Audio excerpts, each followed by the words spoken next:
Clemson's entire season might come down to a true freshman running back and a transfer defensive lineman. We'll talk about it all right now on Locked on Clemson.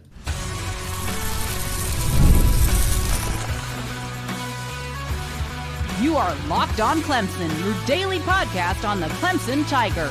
Part of the Locked on Podcast Network, your team every day. What's up, Tiger fans? Morgan Thomas here, Clemson fan, Clemson grad, host and producer of this show, and part-time host and producer over on 105.5 FM The Roar. Thank you so much for making Locked on Clemson your first listen every day. We're part of the Locked on Podcast Network, your team every day. And if you're new to the show, be sure to hit that like and subscribe button so you never miss an episode. If you are an everydayer and you are locked on every day, exclusive Clemson content every single weekday, Monday through Friday. And don't forget to follow me in between episodes over on X at The Morgan T Show, where we can talk about all things Clemson whenever and however you want. Today's episode is brought to you by FanDuel. Right now, new customers can get $150 in bonus bets when your first $5 bet wins. And I'm excited to get into another week here. It's the last full week of June, so we're just chugging along, getting through June now, moving on into July. We're having a great week, a great month overall here on Locked on Clemson. So thank you so much, everyone that's been a part of the show so far and continues to come in and be an everydayer with me. Big hopes riding on true freshman Gideon Davidson. We've talked about him. We've talked about Adam Randall. We've talked about David Eziomume. And still the national media focuses on that true freshman running back. Specifically, CBS Sports called Clemson true freshman running back Gideon Davidson the program's biggest X factor in being able to get back to the college football playoffs. Now we know with Phil Maffa gone to the NFL, Clemson obviously looking to figure out what they're going to do in the backfield. And all signs are pointing towards this superstar young man, freshman from Virginia. But as I have mentioned, there are other guys still on the team that would like to say, wait a minute, don't forget about me. If Clemson is to make the 2025 college football playoffs, it will be in part, maybe not in whole, but I believe that it will be in part because Gideon Davidson does grow up in a hurry. Actually, if you've seen any pictures of the young man, I mean, the dude is a grown man already. So when I say grow up, I mean just mature to the college football level and speed that we believe he has that talent to do. Physically, though, he is an absolute specimen. He could have the potential to physically be ready for production right now. Now, will he be ready in between the years? Will he be ready playbook wise? Will he be ready speed wise to the game? Reading defenses at the speed that he has to do. Will he be ready blocking? And will Dabo Swinney actually trust him at all? Because we know I pick on Dabo. I love Dabo. Love Dabo. Good guy. Love him. Good people. But Dabo, he's not the biggest on playing true freshmen from the very start unless they are absolutely ready. And a lot of times they have to be big-time stars as well, too. So spring practice was not fluff. The praise that we've been getting from him, hearing from him, Dabo Swinney says he looks like he's been in college already for 3 years, came in over 200 pounds, got the size, got the power, got the speed, got the burst. And a lot of people got in my messages and said, Morg, he is not a running back number 2. He is not a running back number 3. This dude is a running back number 1 right now. And I get it. I believe it. I do. But to me, there's got to be a little bit of a progression there. The Tigers are, dealing with some depth questions right now. They're experimenting with Adam Randall at running back. And I think that he will be that running back number 1 to start everything. And if that tells you anything, I believe that Dabo Swinney probably trusts Adam Randall the most out the gate. But Gideon Davidson does have a huge upside. That's for sure. And he fits, kind of what Clemson wants to do on offense. He's explosive. He's smooth. He's confident. And depending on how fast he can learn and pick up things, he could start very early on in the 2025 season. You have Cade Klubnik, though, and Cade Klubnik is going to be able to do things with his feet that most quarterbacks can't do. He's an elite level quarterback. So you don't need everything from the running back. Now, you don't need a Phil Maffa. You don't need a guy to do everything. That was the worst idea anyways. When you look back at it, I hated just only using Phil Maffa and no one else. So I really didn't like that idea at all. But Cade doesn't need an All-American running back to get to the playoffs, to get to the college football playoffs or to the national championship game. Cade needs a rotation, and he can get it. Cade needs guys he can trust and count on. But does he need a Travis Etienne? I don't think so. He's got a lot of weapons. He needs someone who can keep defenses honest, that's for sure. He needs someone who can help him sustain drives. Oh, yes, definitely. Now, Gideon Davidson can do that talent-wise, but can he do it, again, in between the ears, making the right decisions? Because young guys, them young boys, they kind of make mistakes sometimes. So he is definitely one of the best running backs in the country, recruited one of the best running backs in the country, top player and one of the top players in the country, best player out of his state. He would be getting hype no matter where he's at. Clemson, Georgia, Alabama, wherever he goes, or he would have gone, he would have been getting this kind of hype. So it's not just me blowing the Clemson smoke here, but I'm going to do it because I'm going to be happy about it because we got him on our team. But the opportunity here is big time, and I don't want to take away from that, even though I do think that Adam Randall is going to start it out, kind of allow Gideon Davidson to work his way into it. I also think David Eziomume is going to have a word to say as well about his opportunities. And Jarvis Green's out there in the mix too. He's like, hey, don't forget about me. And Keith Adams Jr., there's a ton of guys in this rotation that are like, hey, raising their hand from the back, we bring something to the table as well. So I think while there's a huge opportunity for Davidson, to me, he will fully become and morph into that or evolve into that position of running back number one, more than likely to me towards, the middle or the end of the season. Now, some will say, freshman running back carrying the entire running game, that's never going to work. And I get that, you really, and I could see why you would want to kind of not put all of your eggs in one basket with just one player, right? And you don't really have to with Clemson because, again, Cade Klubnik, he can run the ball himself. He has wide receivers that can carry the weight and can are really back to, wouldn't you say the Clemson wide receiver group is back to the Frisbee catching dogs that we're used to? Davidson doesn't need to be a guy who rushes for 1,000 yards plus. That would be kind of a shock to me if he did. Man, can you imagine if Gideon Davidson rushed for 1,000 yards or more as a true freshman? Oh, man, the jersey sales would be out the roof. I mean, we are going to be on that train big time because that would be massive. And as far as, you're talking about someone like that could be Heisman Trophy level if he gets over 1,000 and maybe even closer to 1,500 if he were to be able to do that. I don't think that's the way Clemson is going, even though he does seem to have a lot of talent that could warrant that.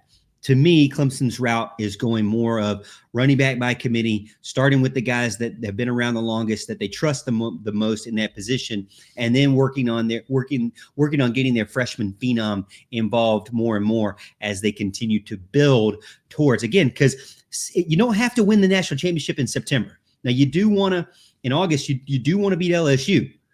And I was very frustrated last season feeling like the freshmen sat on the bench too long while Clemson lost to Georgia because those freshmen were worthy of the talent, to be able to be on the field. But were they ready in between the years? That's the big thing. This is bigger than one player. 2025 is all about identity on offense. Klubnik, Antonio Williams, Bryant Wesco, TJ Moore, those guys have to be the identity on offense and have to be clicking. When one guy's down, the other guy has to pick it up. They need to be the workhorses of this offense. It needs to be passing game with Cade to the wide receivers. And then I would say Cade running the ball and Adam Randall being a mix-up guy, the guy that keeps your defense honest, and then start injecting in Gideon Davidson as you can to kind of throw everybody off pace. That's what I would like. That's what I think Garrett Riley's playbook is going to be because then it will open up big time Don't let the freshman label fool you, though, because I will say this 1,000 times. Gideon Davidson is truly an important piece for 2025, and he is a specimen at the running back position. So we look forward to seeing where he goes in 2025. Next up, we got another guy to look forward to too, but this guy's from the transfer portal.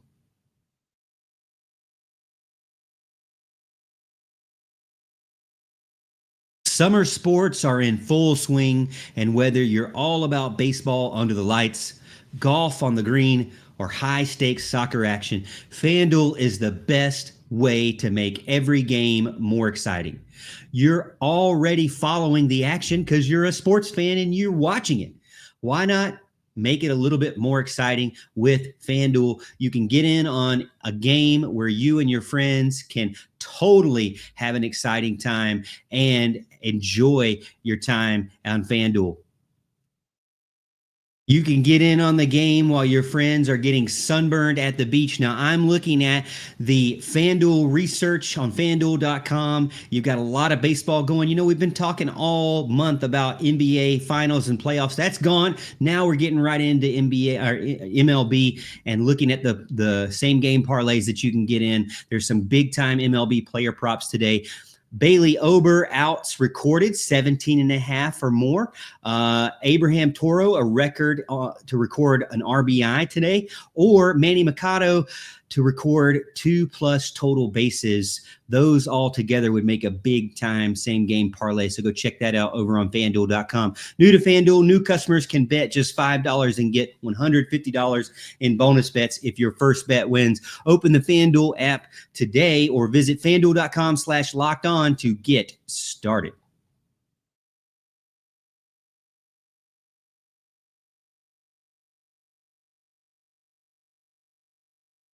CBS Sports also came out and mentioned another X factor for Clemson, and that would be Will Heldt. Purdue transfer could be a game changer for the Tigers, according to CBS Sports, and their playoff push. So we talked about Gideon Davidson, who, you know, I do think when you get towards the end of the season in that net championship or postseason phase, as Dabo Swinney likes to call it, I think that Gideon Davidson is going to be a big factor. Will Heldt, to me, is also a big factor. I think they hit the nail on the head here with both of these guys because Clemson, as you know, did not do very well last season in the rushing defense or in pressuring and pressure rate. 59th in the country, not the way or the standard that Clemson is used to. And Will Heldt was brought in because recruiting kind of been a little bit sluggish. They lost a couple of players. Guys didn't really work out.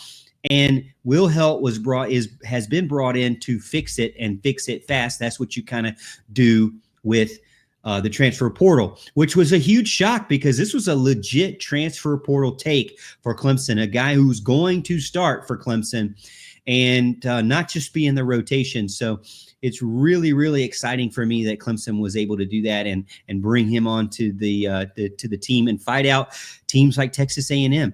Clemson's front seven, you know, is good. You know, they were good without him, but now they are really good. One of the best in the country, maybe one of the top 5 defensive front lines in the country. They could be absolutely wreaking havoc all season and terrifying. I mean, you've got Heldt, you've got Cade, you've got Peter Woods, and you've got TJ Parker, and that is a group of guys that looks really, really good to me. I mean, 2 guys that we've already hinted towards. I'm believing they could be a first-round draft pick. So half of your defensive line being first-round NFL draft picks, that's got to tell you that this is a good defensive line. So it's not hype anymore. Maybe Gideon Davidson was a little bit more hype because we hadn't actually seen him on the football field as far as in a real game. But Will Heldt, we've seen on a football field. We've seen him in a Power 5 conference. We've seen him on a terrible team do amazing things. He's going to be able to do 10 times more on a team that actually knows what they're doing and is really, really good for sure. It has a lot of talent around him because that's the big thing about Will Heldt. He doesn't have to do everything. You know, he can help other guys do well as well. And as long as they can kind of work well together, this is going to be terrifying to watch. Well, for me and you, it's going to be exciting. For the opponents, going to be terrifying. Elite production from Will Heldt, 10 tackles for loss, 5 sacks last year.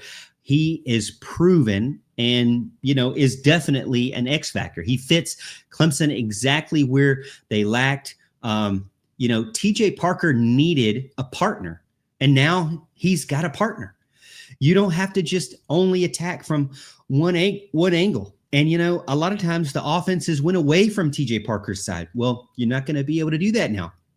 And that's what I'm talking about being able to amp up the pressure rate, or not just one angle.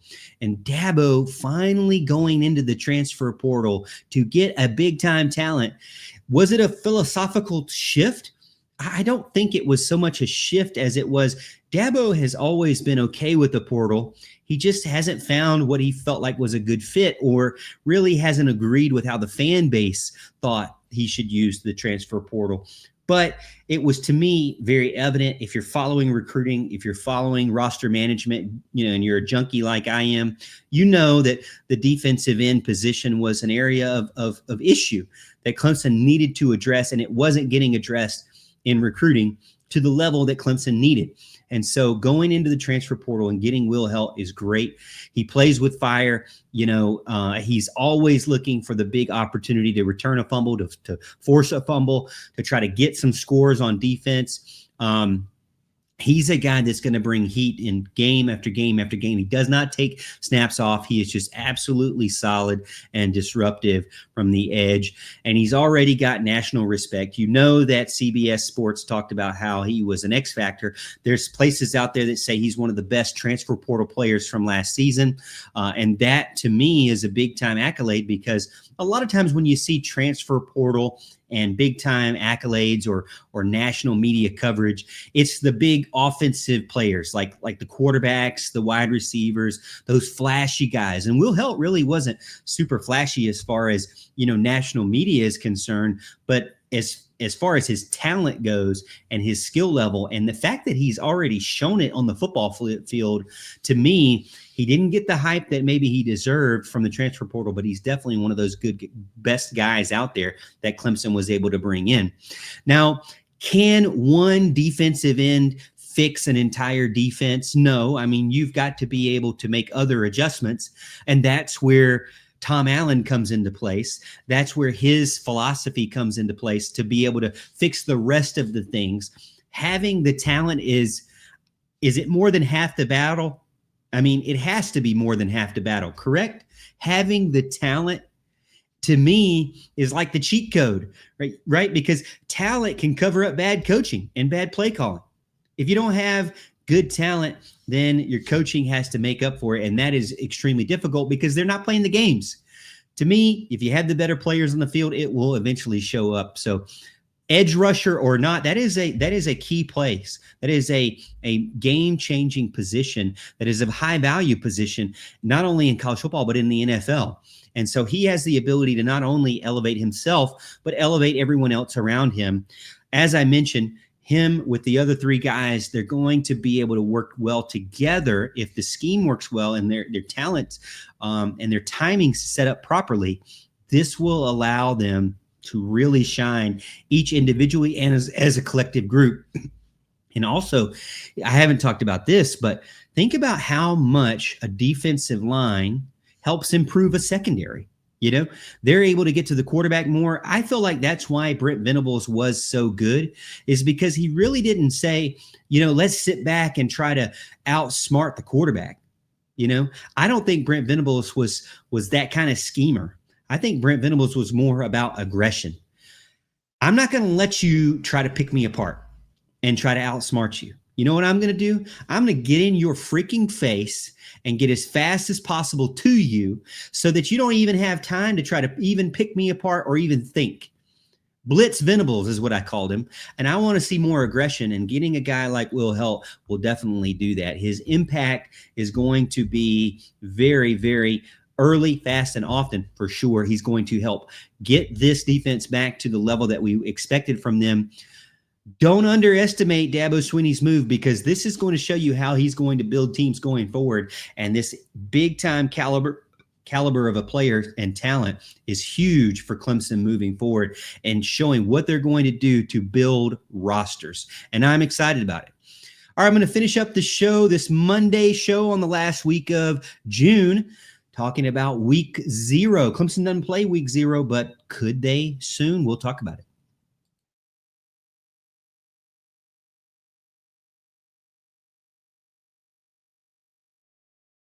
The only thing that stays the same is that everything changes. Well, college football leaders are once again discussing a potential shift in the schedule yet again, which, they're not satisfied with the way that they already changed it, so they're going to change it some more. And they've been debating this one a little while, but they're looking into shifting to make week 0. Remember that week 0 where everybody's just trying to get, a game out there ahead of everyone else. And right now there's been between 4 of those games, 5 of those games, sometimes maybe only just 1 or 2 in the past 6-7 years. Week 0 being a permanent change starting in 2026. There's never been a formal rule about how to do week 0 or that any team has to do week 0. It does seem that they have to schedule it and they have to request it. I really didn't understand that at all, but basically what people want to do is move up the calendar so that it's not really week 0. It is, I would guess you would call it week 1. Now, when you say, well, Clemson's playing week 0. No, they're not playing week 0. Week 0 is, remember last season where it was like Georgia Tech and Florida State, the ACC matchup that was over in Dublin, Ireland. And, we got all this hype around Florida State, and they absolutely laid an egg against Georgia Tech, lost the game, looked horrible, came back home crying their eyes out, and went on to play just a horrible season the rest of the year. Horrible football, if you will. But Georgia Tech started off strong. Florida started off weak. The other games were forgettable for me. I don't even remember them. Maybe SMU Nevada was a good one. I don't really remember those. I do remember the ACC matchup because that's what, I watched over on ESPN. So that was week 0 for 2024. 2025 also has another week 0, this time again in Dublin, Ireland with Kansas State and Iowa State. So that's going to be a big time, Big 12 matchup there. And then the rest of the teams on there to me are forgettable. Stanford's in there. Congratulations. I really don't care. But the thing is that traditionalists will tell you that it needs to be what it's always been, which, has basically been Labor Day weekend. So Labor Day's September 1st, Monday, and Clemson's going to play on the Saturday before then against LSU. So it's going to be that Labor Day weekend, if you will. And that's basically what Clemson has done for many years, is play that week to start everything out. Now, sometimes they've gone up and played like the Thursday before of that week, but that's to me not really week 0. Maybe you could say it is, but the biggest thing is that they're trying to continue to figure out ways that they can open up the calendar. Week 0 could, if depending on how they do it, could open up another bye week for rest during the season. I don't know how I feel about that. I think, a lot of times you have 2 bye weeks already. I don't know if I feel that. Moving up the games earlier to have, say, Clemson, LSU, middle of August. I'm all for having more football that's meaningful earlier on and me less waiting. And I'm all for football not bleeding all the way into close to March Madness or baseball. I like that. I want it to have its own time frame. But more football to me is better. I think the biggest thing too for me is it's about money. It's about getting more weeks in there. I don't really see where they do this to just give you more weeks off. That doesn't make sense to me. I think they're just going to try to make you play more games and have the season longer. And that's really kind of where it all boils down to for me, is that the season is going to be longer. The FCS seems to be already embracing this and adding more games to their season. So the FBS will probably do the same as well. Expanding the playoffs, to me, that kind of matches up with, hey, we want to make week 0 the permanent week 1 now. It doesn't really make any difference to me as a Clemson fan. Maybe this would throw them off as far as like fall camp now bleeding into the summer. And when do you truly get any days off? I mean, if you're trying to become a professional, or you're now in this realm of you already are a professional football player because you're getting paid, maybe I don't really care that you're not getting time off, to do your studies and your schoolwork, even though that sounds crazy. But it does seem like if you're going to be a football player, your year is going to be packed with a lot of games, and it's just going to get worse. It's not going to get any better. They're going to want more and more games. They're going to want more and more televised games, more and more playoff games. And to me, less and less days off and weeks off for sure. I'm not really the biggest traditionalist. I don't care really if it starts on Labor Day or not. For me, maybe I'm missing something. Maybe you're like, Morg, you are crazy, man. We got to keep the tradition of Labor Day. I don't know. To me, I don't care. I like college football. I want to see it, as much and as often as possible. But when it comes to playing week 0 is now the week 1, my first big question is, when are we going, are we not just going to move week 0s again? Because aren't you going to have, again, more teams that are saying, well, we'll play a week earlier. We'll go to Dublin, Ireland a week earlier. We still want to incorporate a week 0 into this whole thing. I think that could still happen and will happen. There are going to be teams who want to have an advantage of television exposure. And, these week 0 teams are typically teams that don't get a ton of exposure outside of, the one game out of the 4 that has teams that do get somewhat some exposure regularly. So I can still see teams fighting for that.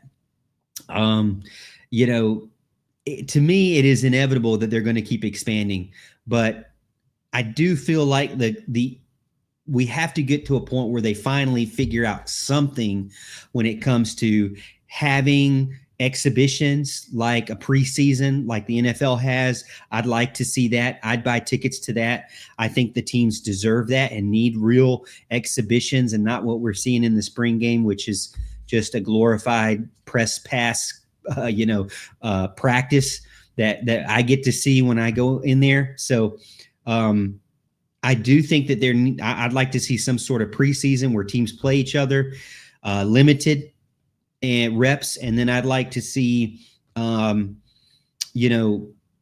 like to see the year schedule get worked out, because as we saw with baseball, we see with all the sports, there's a free agency period that starts during the freaking season. And I don't want that at all. I think that's terrible. It's annoying, and it causes unnecessary stress for fans and players and coaches alike to have to deal with losing players on your roster while you're trying to go to the postseason. It doesn't make any sense to me. If you're going to keep tweaking the schedule, then please let's just take a moment and figure out how we're going to make this a yearly schedule that makes sense. That would be my biggest gripe for sure. All right, let me know what you think. I appreciate you being a part of the show and staying through to the very, very end. I give you a golf clap for staying through to the end. I appreciate everyone being a part of the show. Thank you so much for making Locked On Clemson your first listen today. For your second listen, check out the Locked On Portal Show. Brian Smith has the latest rumors, portal entries, and signings. Be the most informed fan on the rapid changes of college football landscape. Find the Portal on YouTube or wherever you listen to podcasts. And as always, Tiger fans, we'll see you at the top of the hill.